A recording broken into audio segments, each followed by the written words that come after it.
हम ये कैसे इंश्योर करें कि जो हमारा एम्प्लॉयमेंट कॉन्ट्रैक्ट है वो फेयर है। आज की इस वीडियो में मैं आपको ऐसा 5 चेक बताऊंगा जो अपने आप एम्प्लॉयमेंट कॉन्ट्रैक्ट में चेक कर सकते हैं बिफोर साइनिंग, पहले साइन करने से पहले, ताकि आप अनसर्टेन सिचुएशन से बच पाए। वीडियो को आप कंप्लीट देखिएगा। 5 ऐसे चेक हैं जिसमें से पहला चेक है सैलरी एंड वेजेस। जो आपका बेनिफिट्स है वो क्लियरली लिखना होना चाहिए और लिखा होना चाहिए, उसको एक्सप्लेन करूंगा। दूसरा, working hour and over time. तीसरा, लीव इंटाइटलमेंट। चौथा, टर्मिनेशन एंड नोटिस पीरियड। पांचवा, dispute resolution and governing law. ये 5 ऐसे चेक हैं जो आपको अपने एम्प्लॉयमेंट कॉन्ट्रैक्ट में करने हैं सिग्नेचर से पहले। इसके अलावा भी बहुत सारे आप कर सकते हैं, लेकिन इसमें ज़्यादा डिस्प्यूट और प्रॉब्लम होता है।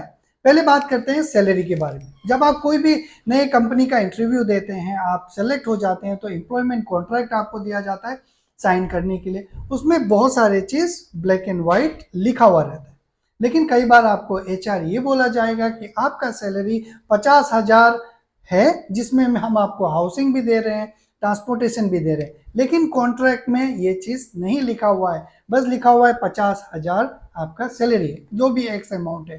तो उस केस में आप ये इंसिस्ट कर सकते हैं कि या तो जो आपने बोला है वो लिखिए, या तो जो आपने लिखा है वो हमें दीजिए। तो पहला ये है कि वो जो बोला है वो लिखा होना चाहिए, क्योंकि जो एम्प्लॉय हैं, जो वर्कर है कंपनी में, वो परमानेंट नहीं रहते। आप ही की तरह वो एक एम्प्लॉय रहते, कल को वो छोड़ के दूसरे कंपनी चले जाएंगे, लेकिन जो लिखा हुआ डॉक्यूमेंट है वो हमेशा उसी कंपनी में रहेगा और बाद में उसी को रेफर किया जाएगा। कॉन्ट्रैक्ट साइन करने से पहले ये चीज चेक कर लीजिएगा। क्या चेक कर लीजिएगा? Salary and benefits must be written. दूसरा, working hour and over time.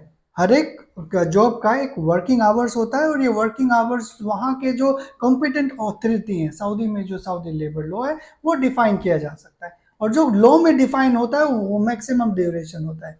ये आप इंश्योर कीजिएगा कि जो भी ड्यूरेशन है वो या तो क्लियरली लिखा हो आपके एम्प्लॉयमेंट कॉन्ट्रैक्ट में, या तो ये लिखा हो कि as per Saudi labour law. ठीक है, तो लिखा होना जरूरी है, या तो ड्यूरेशन या तो किस लॉ के तहत उसे मान्यता मिलेगा वो लिखा होना चाहिए। सऊदी के जो कॉन्ट्रैक्ट है उसमें ये क्लियरली लिखा हुआ होता है, तो देख के ही साइन कीजिएगा। तीसरा, लीव इंटाइटलमेंट। आप 24 घंटा 7 दिन 365 डेज तो काम करेंगे नहीं, आपको ईयरली लीव और वेकेशन भी मिलना चाहिए। एक वेकेशन, नॉर्मल वेकेशन। दूसरा, आप जब बीमार होंगे, तबीयत खराब होगा, जिसको सिक लीव बोलते हैं, या फिर जो लेडी फीमेल वर्कर है, मैटरनिटी लीव है, वो सारा चीज़ उसमें लिखा होना चाहिए। क्लियरली लिखा होना चाहिए कि कितने दिन का आपको लीव मिलेगा, पेड लीव कितना दिन का होगा।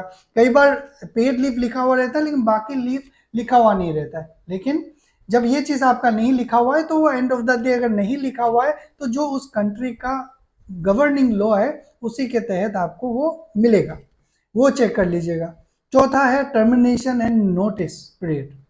अब जिंदगी भर तो आप एक कंपनी में काम करेंगे नहीं, कभी ना कभी उसको छोड़ के जाएंगे तो आपको वो कॉन्ट्रैक्ट टर्मिनेट करना पड़ेगा, क्योंकि आपने एक लिखित तौर पे उनको बताया कि मैं इतना दिन आपके साथ में काम करूंगा। अब आप उनको उस ड्यूरेशन के बाद अगर काम नहीं करेंगे तो उस कॉन्ट्रैक्ट को टर्मिनेट करना पड़ेगा।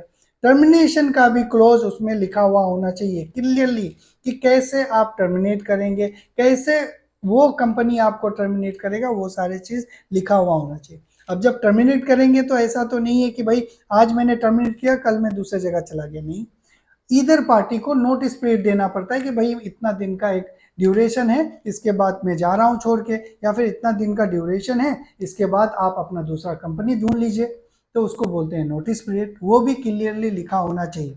यह है फोर्थ पॉइंट। पांचवा point, dispute resolution and governing law. अगर आपका एम्प्लॉयमेंट कॉन्ट्रैक्ट है, सऊदी में है आप, तो लास्ट पेज में या फिर सेकेंड लास्ट पेज में ये जरूर लिखा हुआ रहता है कि जब अगर डिस्प्यूट रहेगा तो वो रिजोल्व कैसे होगा और कौन सा लॉ फॉलो किया जाएगा, ये लिखा हुआ रहता है। उसमें कोई दमाम, जद्दा, रियाद ऐसा नहीं लिखा हुआ रहेगा। रिजोल्यूशन पॉइंट लिखा रहेगा सऊदी अरेबिया और सऊदी लेबर लॉ। ठीक है, तो ये लिखा हुआ होना चाहिए, अगर नहीं लिखा हुआ है तो साइन नहीं कर सकते हैं।